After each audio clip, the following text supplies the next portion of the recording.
সবাইকে নমস্কার। সাপ্তাহিক গীতা পাঠের আসলে সবাইকে স্বাগত জানাচ্ছি। আমরা মুখ্যযোগ অধ্যায়ে ছিলাম। এটা হচ্ছে অষ্টদশ অধ্যায়, গীতার সর্বশেষ অধ্যায়। সেখানে মুখ্যযোগ অধ্যায়ে পড়ছিলাম আমরা। তাতে 3 নম্বর শ্লোক পর্যন্ত আমাদের পাঠ শেষ করে এনেছিলাম। আজকে আমরা 4 নম্বর শ্লোক থেকে আমাদের পাঠ শুরু করব। 4 নম্বর শ্লোকে কি বলছেন? শ্রীকৃষ্ণ ভগবান বলছেন, হে ভরতশ্রেষ্ঠ। ভরতশ্রেষ্ঠ কাকে বলা হচ্ছে? অর্জুনকে। ত্যাগ বিষয়ে আমার সিদ্ধান্ত শ্রবণ করো। ভরতশ্রেষ্ঠ অর্জুনকে বলছে, ভরত বংশীয় সবচেয়ে গুণধর শ্রেষ্ঠ যোদ্ধা, সব দিক থেকে শ্রেষ্ঠত্ব দাবি তাকে দেয়া যায় বলে তাকে বলা হচ্ছে ভরতশ্রেষ্ঠ। বলছে, হে ভরতশ্রেষ্ঠ অর্জুন, ত্যাগ বিষয়ে আমার সিদ্ধান্ত শ্রবণ করো। হে পুরুষ শ্রেষ্ঠ, ত্যাগ ত্রিবিধ বলিয়া কথিত হয়।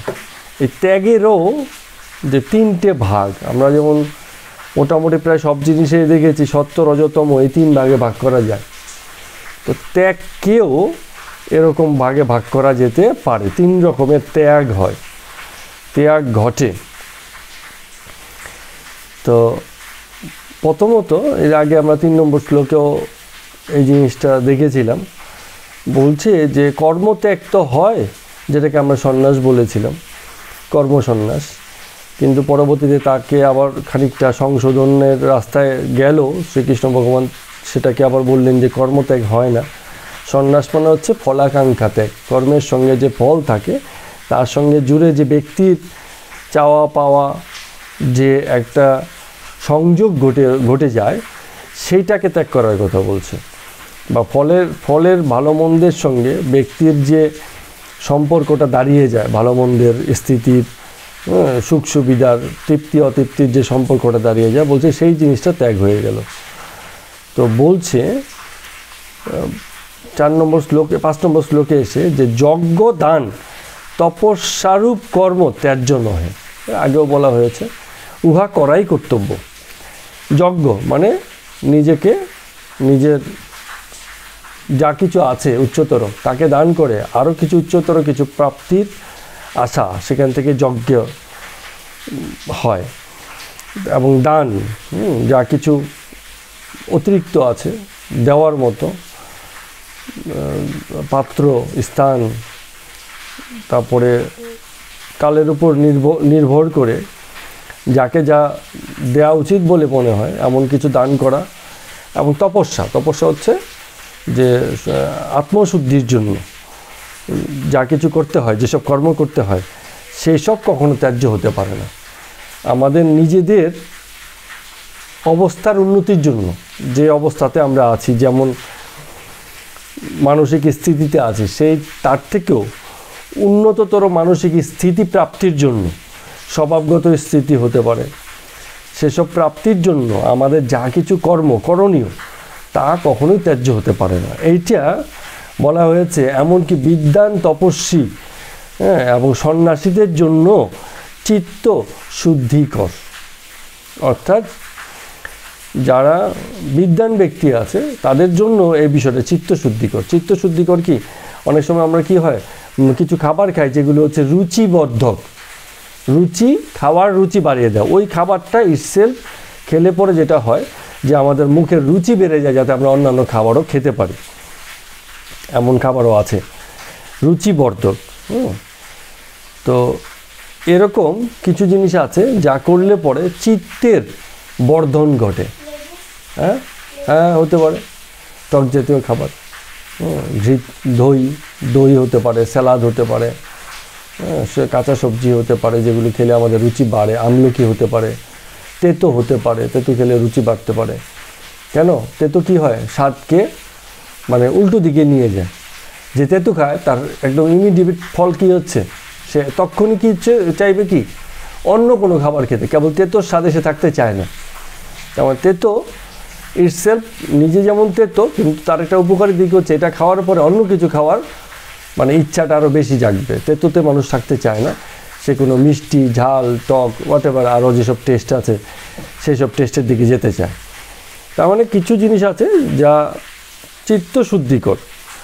যেমনভাবে আমাদের রুচি বর্ধক হয়, এমন করে চিত্তশুদ্ধি করে এমন কিছু বিষয়ও আছে, কর্তব্য কর্ম আছে, যেগুলো কখনো ত্যায্য হয় না।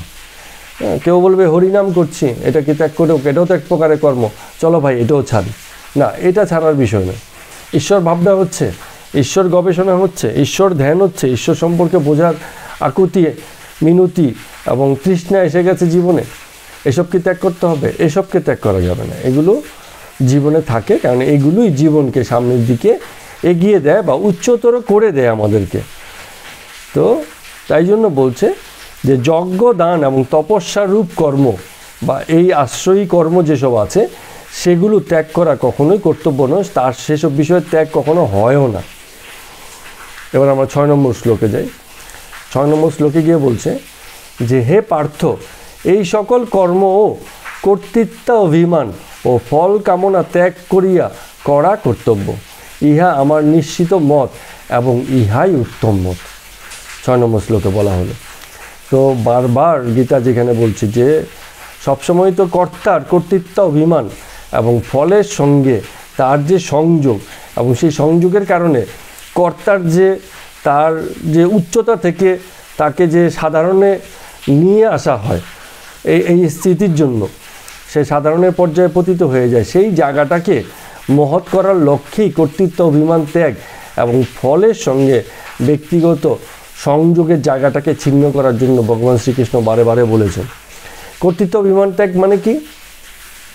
এটা অর্থ হচ্ছে যে কাজটা আমারই কর্ম, আমিই করছি, বা আমারই অহংকার, বা আমারই কথা, বা আমারই সব কিছু, এই আমি জ্ঞানটা, এই মমত্ব বোধটাকে ত্যাগ করা, এটাই হচ্ছে কর্তৃত্ব অভিমান ত্যাগ। আর ফলকামনাকে, এটা আমরা বারে বারেই বলেছি যে যাই কিছু কর্ম করি তার একটা ফল হয়, হতে পারে হিতকারী অথবা অহিতকারী। তো যে এই ফলের সঙ্গে নিজেকে জুড়ে রেখেছে, সে সেই ফলের ভালো মন্দের উপরে তার স্থিতি দাঁড়িয়ে যাবে, অর্থাৎ মনের সুখ দুঃখ দাঁড়িয়ে যাবে। মোক্ষ আসবে না জীবনে। মোক্ষ মানে কি? মুক্তি। ভালো থেকেও মুক্তি, মন্দ থেকেও মুক্তি। আর শুধু মন্দ থেকে মুক্তি চাই, ভালোতে আমি পূর্ণরূপে আছি, তাহলে কিন্তু হবে না। যে কোনো একটাতে থাকা মানে দুটোতেই পূর্ণরূপে থাকা। একটাকে আশ্রয় করে অথবা অনাশ্রয় করা যায় না, দুটোকেই অনাশ্রয় করতে হয়। ভালোকেও ছাড়তে হয়, মন্দকেও ছাড়তে হয়। অর্থাৎ ফলের যে কোনো রকম যে রূপ আছে, সে ভালো রূপ হোক মন্দ রূপ হোক, সফলতা হোক ব্যর্থতা হোক, সবই আমাদের ছাড়তে হয়। এমন যে ছেড়েছে তার জন্যই মোক্ষ যোগ বা মোক্ষ প্রাপ্তির উপায় খুলে যায়, না হলে তখনও বন্ধন জীবনে প্রতি মুহূর্তেই থেকে যায়। ঠিক আছে? এবার 7 নম্বরে এসে একটা খুব সুন্দর কথা বলছেন। এবার বলা হচ্ছে যে এই যে একটু আগে একটা কথা বললো যে এই যে আমাদের বিভিন্ন রকম ত্যাগেরও যে বিভিন্ন পর্যায়ে আছে বা ভাগ আছে, সেই কটা ভাগে ভাগ করা যায় ত্যাগকে? আমরা বলেছি হ্যাঁ 3টে, মোটামুটি সব কিছুই আমরা এই 3টে ভাগে ভাগ করেছি: রাজসিক, তামসিক, সাত্ত্বিক। সাত্ত্বিক, রাজসিক, তামসিক। তো এখানে এই ত্যাগেরও 3 রকমের ভাগ আছে। তার মধ্যে প্রথম ভাগটা এখানে উল্টো দিক থেকে বলছে, সেটা হচ্ছে তামসিক ভাগ। যে তামসিক ত্যাগ বলতে কি বোঝায়? গেল দিনকে আমরা ত্যাগ বিষয়ে একটা কথা বলেছিলাম, ত্যাগ আর সন্ন্যাসের মধ্যে পার্থক্য কি একটু মনে করে বলতে পারো?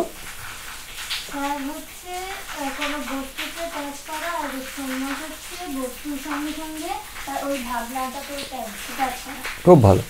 অর্থাৎ সেখানে বস্তু বা বিষয়গত ত্যাগই হয়। সাধারণ ত্যাগ মানে হচ্ছে জনমানুষের ত্যাগ হচ্ছে বস্তু বা বিষয়গত হয়, আর যখন সন্ন্যাস হয় তখন বস্তু এবং বিষয়কে ত্যাগের সঙ্গে সঙ্গে সেই বিষয়ের সঙ্গে নিজের যে সংযোগ তাকেও ত্যাগ করে দেওয়া।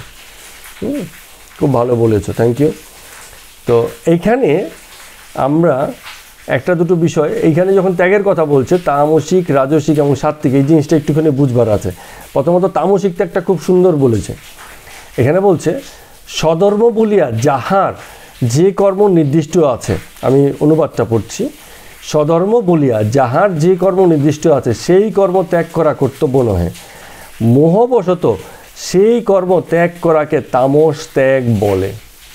এখানে কয়েকটা কথা গুরুত্বপূর্ণ। একটা হচ্ছে মোহবশত, তার মানে স্বধর্ম, আরেকটা কথা হচ্ছে স্বধর্ম, সেটাকে বলে তামস ত্যাগ। কীরকম ব্যাপারটা আমি একটুখানি আমাদের প্র্যাকটিক্যাল ইউটিলিটি দিয়ে বলছি। প্রথম কথা হচ্ছে স্বধর্ম বলতে কি বোঝায়? নিজের ধর্ম, যে হিন্দু তার ধর্ম স্বধর্ম, যে মুসলিম তার ধর্ম স্বধর্ম, যে খ্রিস্টান তার ধর্ম স্বধর্ম, যে বৌদ্ধ তার ধর্ম কি স্বধর্ম। এখানে স্বধর্ম বলতে সেই ধর্মকে বুঝায়নি। কেন বুঝায়নি? কারণ যে সময়ে এই ধর্মের কথা বলা হচ্ছে সেই সময় ধর্ম বলতে একটাই ধর্ম ছিল, সনাতন বা হিন্দু আশ্রিত ধর্ম, হিন্দু সংস্কৃতজাত ধর্ম।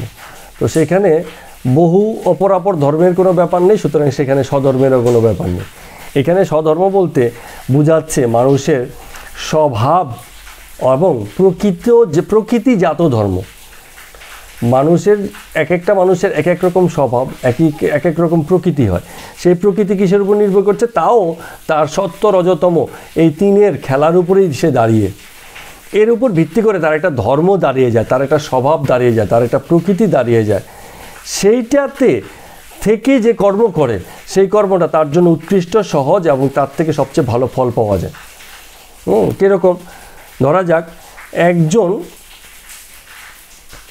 আছে যে মানে ড্রয়িং করতে বা ছবি আঁকতে খুব ভালোবাসে, এটা তার স্বধর্ম, তার কাছ থেকে এটা খুব সহজেই আসে। আছে না অনেকে, যে তার হাতের তুলির টানে এমনভাবে হয়তো ব্যাপারগুলো আসে যে সে এটা খুব ভালো পারে। ধরো আমি একটা কথার কথা বলছি, এই যে আমাদের সামনে দুর্গাপুজো হবে, প্রতিমা তৈরি হয়। প্রতিমার প্রথমে কি হয়? একটা মানে মাটির, বাঁশের, খড়ের একটা স্ট্রাকচার তৈরি হয়। কোনো একজন কারিগর হয়তো আছে যে এই বাঁশ দিয়ে, খড় দিয়ে প্রথমে প্রাথমিক স্ট্রাকচারটা খুব ভালো তৈরি করতে পারে। আরেকজন কারিগর আছে যে এটার মধ্যে মাটি লেপন করে তার দেহ রূপটা দিতে ভালো পারে। আরেকজন কারিগর আছে যে এই রূপের উপরে চোখ, কান, হাত, নাক, মুখ, অঙ্গ, যে বহিরঙ্গ যে ড্রয়িং আছে, যে অঙ্কন আছে, সেটা খুব ভালো পারে। এরম হতে পারে। কারণ একটা প্রতিমা যখন তৈরি হয়, একটা প্রতিমাতে একজন প্রতিমাকার যিনি মূর্তি গড়েন, পাল যারা আছে, হ্যাঁ, এমন নয় যে একজন পালই সব কিছু ভালো পারতে পারেন, হয়তো পারতেও পারেন, কিন্তু এই যে ডিপার্টমেন্ট একটা জিনিস তৈরি করার ক্ষেত্রে বিভিন্ন জনের প্রয়োজন পড়তে পারে এবং এই দক্ষতা বিভিন্ন জনের হিসেবে ভাগ হতে পারে। এখন যে ওই যে কাঠ, খড়, পেরেক মেরে স্ট্রাকচারটা, প্রাথমিক স্ট্রাকচারটা তৈরি করে, সে হয়তো 5 টাকা মজুরি পায়, কথার কথা বলছি। আর যে তুলির টানে প্রতিমার চোখ মুখ আঁকে, সে হয়তো 15 টাকা মজুরি পায়। এখন যে 5 টাকার মজুরি পায়, সে বলছে আমার এই 5 টাকার মজুরি পাই, আমার এটাতে কি দরকার, এ তো আমি মানে আমার বেশি একটা সুবিধে নয়, কারণ আমি এখানে কম পরিমাণ অর্থ পাচ্ছি। তো সে যদি এখন ওই যে তুলির টানের কাজটা করতে যায়, তো কি হবে? মানে জিনিসটা তো ভালো হবে না। এখন ভালো যখন না হবে, তখন বলবে যে 5 টাকা দেওয়া তো দূরের কথা, এখন এই যে খারাপ হয়ে গেল, এটার জরিমানা এখন তোমাকে দিতে হবে। তার মানে স্বধর্ম কোনটা? সে যেটা ভালো পারত, তাতে তার একটা স্বাভাবিক রুচি ছিল, যোগ্যতা অনুসার, কিন্তু সে আরও উচ্চতর কিছু চাইলো, যে এমন একটা কিছু যেটা সে ভালো পারে না, কিন্তু তার মনে একটা ভাব হয়েছে, তার একটা মোহ ভাবনা এসছে যে ওই করে বুঝি আমার বেশি রোজগার বা আয় করা সম্ভব হবে। তখন কিন্তু সে বিপদে পড়ে গেল। তো যার যেমন কর্ম, যে ভালো ছবি আঁকতে পারে, তাকে যদি বলা হয় যে ড্রাইভিং করলে খুব ভালো আয় হয়, সে বললো যে চলো ভাই, ছবি আঁকা ফাঁকা দরকার নেই, আমি এখন থেকে ড্রাইভিং করবো, কারণ ওতে আমার আয় বেশি। তো সে তো যদি ভালোভাবে সেটা না পারে, তার স্বভাব বা চরিত্রের সঙ্গে যদি তার না যায়, সে যদি ঘুমকাতুরে হয়, সে যদি নেশাগ্রস্ত হয়, তাহলে সে ড্রাইভিং করতে পারবে না। কিন্তু ঘুমকাতুরে নেশাগ্রস্ত হয়ে ড্রয়িংও করা যাবে। তো ঘটনা হচ্ছে তার যে স্বভাব অনুযায়ী যে গুণটা সে সহজাতভাবে লাভ করেছে, সে যদি সেই গুণের বিপরীতে গিয়ে কোনো কর্ম করে, হতে পারে তাতে বাহ্যিকভাবে কিছু লাভের ব্যাপার আছে, এবং সেটাকে মাথায় রেখে সে মোহে পড়ে যায় যে ওইটা বুঝি আমার জন্য বেশি ভালো, এবং এই করতে গিয়ে কি করে সে তার স্বভাব ধর্মের বিপরীতে কর্ম করতে শুরু করে। এইটাকে বলে এক প্রকারের ত্যাগ হলো, তার একটা কর্মত্যাগ হলো, যেটা সে করতে পারতো সেটা না করে অন্য কিছু করছে। এটাকে বলে তামস ত্যাগ। এর ফল কখনোই তার জন্য ভালো হয় না। এই ত্যাগের ফল কখনো ভালো হতে পারে না, তামসিক ত্যাগ। তাহলে তামসিক ত্যাগ হচ্ছে কি? নিজে যে বলছে স্বধর্ম বলিয়া যাহা কিছু কর্ম নির্দিষ্ট আছে, যা আমার স্বাভাবিক ধর্ম, পরের জন্য আমার অন্তর এমনিতেই কাঁদে। কিন্তু আমি একজনকে চিনি যার হৃদয় খুব শক্তপোক্ত, তো আমি বলছি যে পরের জন্য কাটাকাটি করা চলবে না, তার জন্য আমাকে কী করতে হয়, পরের পিছনে দৌড়াতে হয়, পরের সেবা করতে হয়, দরকার নেই, আমি তার মতো শক্তপোক্ত হব। তো তার মতো শক্তপোক্ত হলে সে তার নিজের স্বভাবের বিরুদ্ধে কাজ করলো, একসময় সে মনোরোগের শিকার হবে, মনে মনে কষ্ট পেতে শুরু করবে, মনোবিকার শুরু হবে, তার মানসিক রোগে সে আক্রান্ত হবে, যে আমার দ্বারা যেসব উচ্চ কাজ করা সম্ভব ছিল আজকে সেই আমি কত নিম্নতর কাজ মানে আমার পক্ষে সম্ভব হচ্ছে। যার ব্রাহ্মণত্বে স্বাভাবিক দক্ষতা আছে তাকে তো চোরের বৃত্তি মানাবে না, আবার যার চোরের বৃত্তিতে দক্ষতা আছে সে ব্রাহ্মণত্ব করতে গেলে কি হবে, ভীষণই গণ্ডগোল শুরু হয়ে যাবে। তো যার যেমন স্বভাব, ঠিক আছে, সেই স্বভাবের কারণে তার যে ধর্মটা নির্ধারিত হয়েছে সেই ধর্ম করাটাই তার জন্য সহজ স্বাভাবিক। এখন কেউ যদি চৌর্যবৃত্তি করে তাহলে কি তার চৌর্যবৃত্তি চিরকাল করে যাওয়া উচিত? সেক্ষেত্রে বিচারের আশ্রয় নিতে হবে যে আমি আমার কর্মটা করছি বটে, চৌর্যবৃত্তিতে মিথ্যা কথা বলাতে আমি মাস্টার, আমার আর্ট আছে, ঠিক আছে, আমি লোককে ঠকাতে, আমি লোককে ফাঁকি দিতে, লোকের সঙ্গে ছলনা করতে আমি খুব এক্সপার্ট আছি, কিন্তু আমি জানি এটা সঠিক কাজ নয়, হয়তো স্বভাবের বশত আমি করছি বটে, কিন্তু এটা আমার জন্য সঠিক নয়। তো সেখান থেকে বিচারপূর্বক তাকে বেরিয়ে আসতে হবে। তো যেই পরিবর্তনটা বিচারের সঙ্গে হয় সেটা ঠিক আছে, এই বিচারই একসময় স্বধর্মে থাকতে উৎসাহিত করবে, আবার এই বিচারই স্বধর্মজনিত কোনো বদভ্যাস থেকে তাকে মুক্ত করার ব্যাপারেও সহযোগিতা করবে। তাহলে বিচার থাকাটা খুব গুরুত্বপূর্ণ, স্বধর্মের প্রতি মানে বন্দী হওয়া যাবে না। যেমন ক্ষৌরকারের যদি এমন হয়, ক্ষৌরকার মানে হচ্ছে যিনি ক্ষৌরকর্ম করেন অর্থাৎ নাপিত, ঠিক আছে, তার যদি ব্রাহ্মণত্বের জ্ঞান থাকে তখন সে নাপিতের যে পেশা, তার স্বধর্ম যদি পেশাগতভাবে ধর্ম তাকে বলি আমরা, সে খুব চুলদারি কাটায় এক্সপার্ট, তারপরেও সে সেটা ত্যাগ করতে পারে, কারণ উচ্চতর কিছু তার জীবনে এসে গেছে। এখন হতে পারে চোর, সে চুরিতে খুব এক্সপার্ট, কিন্তু সে যদি কোনো রকম তপস্যার দ্বারা, সাধনার দ্বারা, অধ্যবসায়ের দ্বারা, শিক্ষণের দ্বারা এর থেকে উচ্চতর কিছু করে সেখান থেকে ভালো কিছু করার সুবিধা সে পায়, এবং তাতে যদি সামাজিক মর্যাদা তার বাড়ে, মানসিক শান্তি যদি তার বেশি আসে, তাহলে সে তো চুরি ছাড়বি একসময় না একসময়। চুরি করে আজকে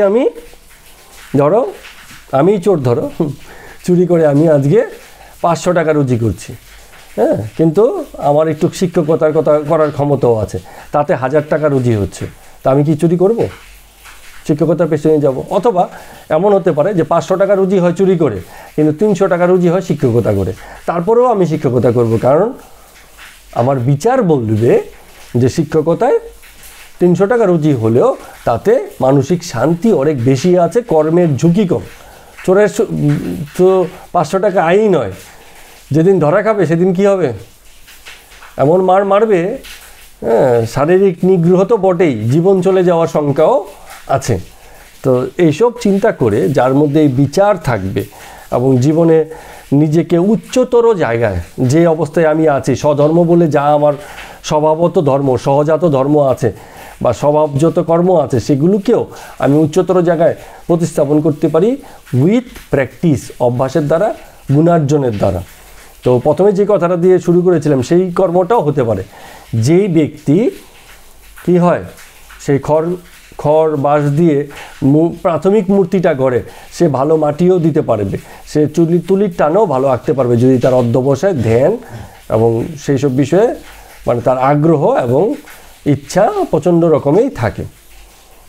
এবং এইসব কারণেই তারা অলরাউন্ডার হয়ে যায়, হয় না? অনেক ক্রিকেট খেলায় কী হয়ে যায়, কেউ আছে শুধু ভালো ব্যাট করে, কেউ শুধু ভালো বল করে, কেউ শুধু ভালো ফিল্ডিং করে, আবার কেউ আছে তিনিই আছেন ভালো ব্যাটও করে, ভালো বোলিংও করে, ভালো ফিল্ডিংও করে, তাদেরকে বলা হয় অলরাউন্ডার। সবেতেই তার মন আছে, সবেতেই সে নিজেকে মানে ইনভেস্ট করতে পারে, নিজেকে বিনিয়োগ করতে পারে। তার মানে নিজেকে উচ্চতর অবস্থায় নিয়ে যাওয়ার জন্য তার সাধনাটা সেই পর্যায়েই আছে। তো স্বধর্ম কোনটা? স্বধর্ম হচ্ছে যে ব্যাটসম্যান যদি মনে করে যে আমার ইদানিং ব্যাটে খুব একটা রান আসছে না, তো চলো ভাই আমি আবার বোলিং শুরু করে দিই, বা বলার যদি মনে করে আমার বোলিং তো বেশি একটা হচ্ছে না, তা আমি চলো ব্যাটিং শুরু করে দিই, তখন দেখা যাচ্ছে তার বোলিংটাও চলে যাবে, আর ব্যাটিংটাও তার যদি সহজাত না হয়, স্বধর্মজাত না হয়, এবং তাতে যদি তার অধ্যবসায় না থাকে, শিখার ব্যাপারে সাধনা না থাকে, তপস্যা না থাকে, তাহলে সেটাও সে পারবে না। ফলে খেলোয়াড় হিসেবে একসময় সে অযোগ্য হয়ে যাবে। এই কথাটা, এই যে এই ধরনের ত্যাগ, যা তার সহজাত, তার যার নিজের সক্ষমতা, সেই সক্ষমতার বিপরীতে গিয়ে নিষ্ক্রিয় থাকাকে, এই কর্মত্যাগকে বলে তামস ত্যাগ। অর্থাৎ যেই কর্মটা আমার সহজাত সক্ষমতা, তার বিপরীতে গিয়ে আমিও সেই কর্মটাকে করতে চাইলাম না। আমার ধর্ম হচ্ছে, বা আমার একটা স্বভাব হচ্ছে পরের দুঃখে কাঁদা। এখন আমি কি করছি না, আমি আজকে থেকে সিদ্ধান্ত নিচ্ছি যে না, পরের দুঃখে আমি কাঁদবো না, নিজেকে শক্তপোক্ত করে রাখবো, আমি এখন থেকে কঠিন হৃদয়ের মানুষে পরিণত হব। এটা আমার সহজাত স্বভাবের বাইরে চলে যাওয়া।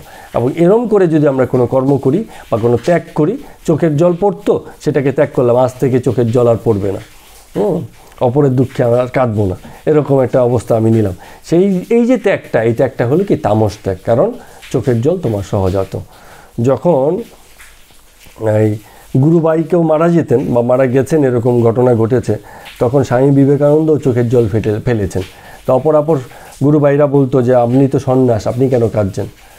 কিন্তু ওই যে স্বধর্ম, এই দুঃখে, এই বেদনায়, এই বিরহে অন্তর কাঁদছে, তো কান্নাটাকে সে রুখতে চায়নি, তার স্বধর্মে সে থেকেছে।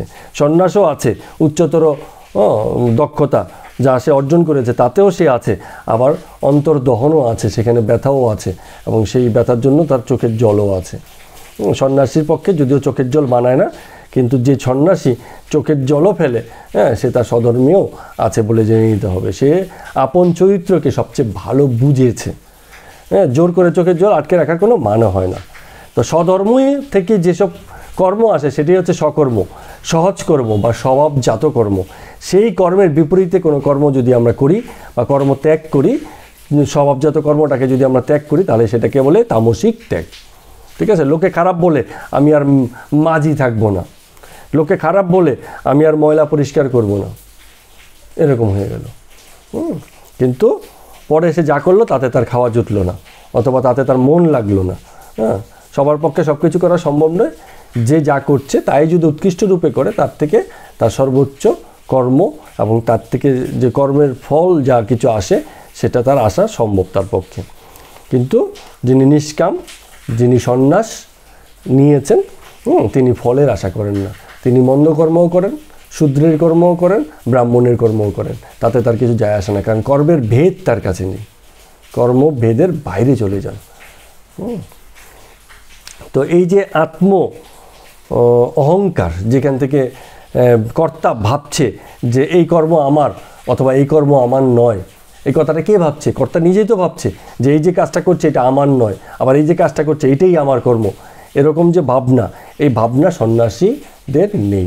যিনি ফলাকাঙ্ক্ষা ত্যাগ করেছেন, কর্তৃত্ব অভিমান ত্যাগ করেছেন, তার সেটা নেই। সে যে কোনো কাজ করবে, সে প্রশংসাতেও কী থাকবে? মৌন থাকবে, তার কোনো প্রতিক্রিয়া আসবে না। আবার গালমন্দ শূন্যেও তার কোনো প্রতিক্রিয়া আসবে না, সেখানেও সে সমান মৌন, সমান বিকারহীন, এরকম। ঠিক আছে? অনেকে আছে না যে যেমন কখনো কখনো কোনো ছাত্রদের মধ্যেও দেখা যায়, তোমাদের ক্লাসেও কেউ কেউ থাকতে পারে, বলা হলো এই তুমি অপরাধ করেছো, তুমি কানে ধরে দাঁড়িয়ে থাকো। দাঁড়িয়ে থাকবে, কানে ধরবে না, অহংকারে লাগছে। বলে বলছি না কানে ধরো, বলে না না কানে ধরবো না, দাঁড়িয়ে আছে চুপচাপ। ধরবি না? চুপচাপ দাঁড়িয়ে আছে। দুগা লাগিয়ে দিয়েছে, তাতেও ধরছে না।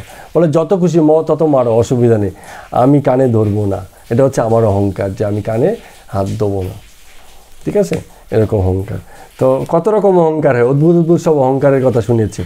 কোনো একজন ব্যক্তি আছে, যে বাড়ি গেট যদি নিচু হতো, ছোট হতো, কিছু কিছু বাড়িতে ছোট গেট হয়, মাথা নিচু করে ঢুকতে হয়। তো কী অহংকার! সে বলছে কেন তোমার বাড়িতে ঢুকতে গেলে আমাকে মাথা নিচু করে ঢুকতে হবে? তুমি গেট উঁচু করবে যেদিন, সেদিন তোমার বাড়িতে ঢুকবো। দরজা উঁচু করো, আমি মাথা উঁচু করে তোমার বাড়িতে ঢুকবো, মাথা নিচু করে যেন তোমার বাড়িতে ঢুকতে না হয়। অহংকার কী পর্যায়ে গেলে পরে মানুষ এই ধরনের কথা বলতে পারে। তো মাথা নিচু গেট দিয়ে ঢুকলেই কি মানুষের মাথা নিচু হয়ে গেল? আমি মাথা নিচু করে রাখলাম, এর মানে কি আমি হেট হয়ে গেলাম, জীবনে আমি আমার নিম্ন পথ পেয়ে গেলাম? এরকম হয় না। তো যারা এরকম স্থিতিতে নিজের কি বলবো, এটাকে অহংকার ঠিক করছে বা নিজের অবস্থান ঠিক করছে, তেমন ব্যক্তি ভীষণই অহংকারে আছে এবং ভীষণই মোহগ্রস্ততায় আছে। এখানে এই কারণে কথাটা বলছে যে ওই যে মোহ, স্বধর্মের কথাটা বললো না, যে এটা একটা মোহ, যে আমার মোহ আমাকে বলছে যে আমি উচ্চকর্ম করছি কি আমি নিম্নকর্ম করছি। আচ্ছা, এবার আমরা 8 নম্বর শ্লোকে যাই। 8 নম্বর শ্লোকে কী বলছে দেখো, বলছে কর্মানুষ্ঠান দুঃখকর মনে করিয়া কায়িক ক্লেশের ভয়ে যে কর্মত্যাগ করা হয় তাহা রাজস্ত্যাগ। এটা খুব ইন্টারেস্টিং, একটুখানি ব্যাখ্যা করলে ব্যাপারটা বুঝতে পারবে। হ্যাঁ, বলছে কর্মানুষ্ঠান দুঃখকর, অর্থাৎ যে কর্মটা করব সেই কর্মটা করলে আমার কষ্ট হয়, দুঃখ লাগে, বা যে কোনো শারীরিক ক্লেশ হয়। হ্যাঁ, তো এই যে কায়িক ক্লেশ, কায়িক মানে হচ্ছে শারীরিক, ক্লেশ মানে হচ্ছে যন্ত্রণা বা কষ্ট, এটার ভয়ে আমি কর্মত্যাগ করেছি। এই তোমরা মেজদিদি বলে একটা গল্প আছে শরৎচন্দ্র চট্টোপাধ্যায়ের, তোমরা পড়েছো কিনা আমি জানি না, অনেক কাল আগের, আমার খুব ভালো পরিষ্কার মনে নেই। তো মেজদিদি গল্পে কি হয়েছিল, মেজদিদি বলে একটা মানে 2 জা ছিল, 2 বা 3টে জা ছিল, হোয়াট এভার। তো বড় জায়ের ঘরে তার এক সৎ ভাই লালিত পালিত হতো। তার নাম কি ছিল জানি না, কেষ্ট ফেষ্ট এরকম কোনো নাম হবে, সে সময়টা যা চলতো আর কি। তো যার ভাই, সে ওই ভাইকে, ছোট ভাইকে, সৎ ভাই, তাকে খুব কষ্ট দিত, খেতে পড়তে দিত না, মানে পরিশ্রম করাতো। তো এগুলো দেখে ওই বাড়ির যে মেজ বউ, যার নিজের ভাই নয়, সে মনে মনে খুব কষ্ট পেত এবং ওই বাচ্চাটাকে খুব আদর করতো, তাকে খেতে পড়তে দিত। কিন্তু তারপরেও সেই বাচ্চার পূর্ণ দায়িত্ব সে নিতে চাইতো না। কেন? কারণ তাহলে তো ঘাড়ে এসে পড়বে। হ্যাঁ, রান্না বান্না করে একবেলা খাওয়ানো এক জিনিস, আর তার পূর্ণ দায়িত্ব নেওয়াটা হচ্ছে তাকে মানে খাইয়ে পড়িয়ে বড় করা, মানুষ করা, এই যে দায়িত্ব। অর্থাৎ অন্তর তার অপরের দুঃখে কাঁদে, তার জন্য সে কিছু না কিছু কাজ করতে রাজি আছে, কিন্তু পূর্ণ দায়িত্ব নিতে সে রাজি নয় মেজদি। তবে মনে হয়, আমার যেটুকু মনে পড়ছে, তো শরৎচন্দ্র চট্টোপাধ্যায় সেই মেজদিদি কিন্তু পরবর্তীতে এক পর্যায়ে মানে দায়িত্ব নিতে কিন্তু রাজি হয়েছিল, যখন দেখেছে এরকম ভাষা দায়িত্ব নিয়ে নিজের যে মমত্ব, ওই বাচ্চার প্রতি তার যে মমত্ব আছে মেজদিদির, সেই মমত্বটা পরিপুষ্ট হচ্ছে না, যে এখন সময় এসছে পূর্ণ দায়িত্ব নেয়, তখন কিন্তু সে পূর্ণ দায়িত্ব নিয়েছিল। কিন্তু মূল বিষয়টা হচ্ছে দায়িত্ব লইবার ভয়ে দুঃখে দুঃখিত হয়েও দেখা যাচ্ছে সে পূর্ণ দায়িত্ব নিতে পারত না, এরকম একটা ব্যাপার। আমরা অনেক সময় দেখি অনেক অভাবী আছে, পকেট থেকে 10 টাকা বার করে দিয়ে দিলাম, ভাবলাম মা আমার দায়িত্ব কমপ্লিট হয়েছে, কিন্তু তার যে পূর্ণ দায়িত্ব, যথার্থ অভাবী যে, সম্ভাবনাময় যে, যাকে মনে করছি তার দায়িত্ব নিলে পরে সে জীবনে কিছু এগোতে পারবে, তার উচ্চতার মানে সুযোগ ঘটবে, উচ্চতা প্রাপ্তির সুযোগ ঘটবে, তেমন সম্ভাবনা দেখেও আমরা কিন্তু চোখ বুজে থাকি, কারণ আমরা দায়িত্ব নিতে রাজি নই। তাতে করে আমাদের কি করতে হবে? অনেক পরিশ্রম করতে হবে, কায়িক পরিশ্রম করতে হবে, অর্থ খরচা হবে, নানান রকম বিষয়গুলো থাকবে। তো এইটাই বলছে যে কর্মানুষ্ঠান দুঃখকর, অর্থাৎ আমি যে কাজটা করব, আমি জানি এটা ভালো কাজ, অপরের হিত করা হচ্ছে, অপরের মঙ্গল করা হচ্ছে, অপরের জন্য সুখ বয়ে আনছে, এটা আমি জানি, হ্যাঁ, এবং এটা উন্নত কাজ, কিন্তু তারপরও এইটা করতে গেলে আমার যে কষ্টটা হবে, আমার যে শারীরিক পরিশ্রমটা হবে, তাতে কিন্তু আমি রাজি নই। অনেকে কিন্তু এরকম আছেও, বলে আমি তোমার জন্য কিছু করেছি, তো এবার তুমিও আমার জন্য কিছু করো, যে সবই আমি করবো আর তুমি করবে না, এই কি হয়? তো এই অনেকটা এরকম একটা লেনদেনের ব্যাপার চলে আসে। তার মানে সে কর্মানুষ্ঠানটাকে মনে করছে যে আমি যদি কিছু করি তাহলে আমার যে কষ্ট, তার বিপরীতে আমার কিছু পাওনাও চাই। কিন্তু কেউ আছে যারা নাওয়া খাওয়া, তারপরে ঘুম নিজের, এগুলোকে জলাঞ্জলি দিয়েও পরের হিতে কাজ করে। ধরো প্রতিবেশী কেউ অসুস্থ আছে, হসপিটালে নিয়ে গেছে, তোমার খাওয়া হয়নি, তোমার চান হয়নি, তোমার ঘুম হচ্ছে না ঠিক মতো, তারপর তুমি তার মানে সহযোগিতায় আছো। তো এই যে পরের হিত করা, ঠিক আছে, এক পর্যায়ে কিন্তু সেই ব্যক্তিরা কি করে, বলে আজ যাই করি ভাই, একদিন এক রাত্র থেকেছি, ঠিক আছে, খাওয়া টাওয়া ঠিক মতো হয়নি, কালকে থেকে কিন্তু আর আমি আসতে পারবো না, আসলেও আমি ঘন্টা 2 থাকবো, তারপরে কিন্তু আমি থাকবো না। কেন এই কথাটা বলছে সে? কারণ সে আর শারীরিক পরিশ্রমটা নিতে রাজি নয়। একদিন করেছি কিন্তু বারবার করতে রাজি নয়। তার মানে এমন, এই যে এখানে বলছে না যে রাজসিক ত্যাগ কোনটা? যে আমি জানি এই কাজটা আমার দ্বারা করা সম্ভব, কিন্তু এই করার ফলে আমাদের কি হয়, শারীরিক একটা পরিশ্রম হয়, মানসিক কষ্ট হয়, কিছু অর্থ খরচা হতে পারে, এই যে এত কিছুর ভয় আমার মধ্যে আছে যেসব আমাকে করতে হবে, কর্মানুষ্ঠান করার ফলে আমি সেটাকে ত্যাগ করে দিলাম, সেই কর্মটাকে আমি ছেড়ে দিলাম, এই যে কর্মত্যাগ হয়ে গেল, এটাকে বলে রাজসিক ত্যাগ। ঠিক আছে, আমি জানি আমি ভালো রাঁধতে পারি, ভালো একটা বিরিয়ানি আমার পক্ষে করা সম্ভব, কিন্তু করতে গেলে এত জোগাড় যন্ত্র করে, এত আয়োজন করে, সব কিছু করে যে করব, তারপরে এই গোষ্ঠী শুদ্ধ লোককে খাওয়াবো, আমার তো মানে ওরা কোনোদিন বলবেও না। হ্যাঁ, তার থেকে দরকার নেই, এক বড় হাঁড়িতে ডাল চাল দিয়ে চল খিচুড়ি বসিয়ে দিই, অত কষ্টের দরকার নেই, এই খা সবাই। ঠিক আছে? তো এই যে ব্যাপার, তার মানে কি হচ্ছে, সে তার পক্ষে করা সম্ভব, কিন্তু সে এই কর্মটা ত্যাগ করে দিল, বলো চল খিচুড়ি, চল বিরিয়ানি খাওয়ার দরকার নেই। এরম ভাব। তার মানে কি হচ্ছে, নিবেদিত প্রাণ নয়, কর্মত্যাগ হয়ে গেল, নিবেদনটা ত্যাগ হয়ে গেল। কর্ম থাকলো খানিকটা, কিন্তু নিবেদনটা ত্যাগ হয়ে গেল। তো কেন? নিজের ক্লেশের ভয়ে, নিজের দুঃখ কষ্টের ভয়ে। অল্প অল্প উপকার আমরা সবাই করতে চাই, কিন্তু পূর্ণরূপে দায়িত্ব আমরা কেউ নিতে রাজি নই। এটাকে বলে আমাদের রাজসিক ত্যাগ। প্রথমটা কী ছিল? স্বধর্ম ত্যাগ, অর্থাৎ আমার পক্ষে যা করা সম্ভব পুরোটাই আমি ছেড়ে দিয়েছি। হ্যাঁ, চোখের জল আসে বন্ধ করে দিয়েছি, অপরের দুঃখে মানে কাঁধের হৃদয় বন্ধ করে দিয়েছি।